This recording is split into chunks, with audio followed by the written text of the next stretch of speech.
இன்றைக்கி இந்த வீடியோவில் என்ன பார்க்க போகிறோம்னா குழந்தைங்களுக்கு கொடுக்கக்கூடிய ஹோம்மேட் செர்லாக் தான் பார்க்க போகிறோம்.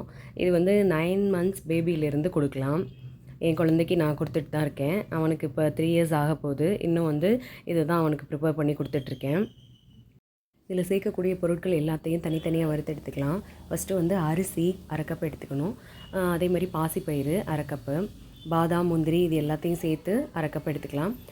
வேர்க்கடலை 1/4 கப்பு, அப்புறம் கோதுமை வந்து 1/4 கப்புக்கு கம்மியாக எடுத்துக்கலாம்.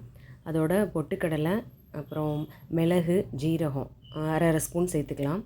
அதோட கொஞ்சம் 1/4 ஸ்பூன் வந்து உப்பு சேர்த்து எல்லாத்தையும் தனித்தனியாக வறுத்து எடுத்துக்கணும்.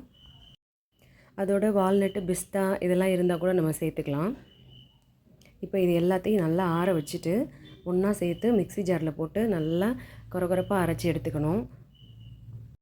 இப்போ தான் உங்கள் குழந்தைக்கு ஃபுட்டு கொடுக்க ஸ்டார்ட் பண்ணுறீங்க அப்படின்னாக்க இதை வந்து நல்லா ஃபைன் பவுடராக அரைச்சி நீங்கள் வந்து பாலில் கலந்து கொடுக்க ஆரம்பிக்கலாம். பாலில் கலந்து கொடுக்கும்போது அதை வந்து நல்லா வேக விடணும். வேக விட்டு களி மாதிரி கிண்டி தான் ஸ்பூனில் எடுத்து கொடுக்கணும். சின்ன லைக் பண்ணுங்கள்.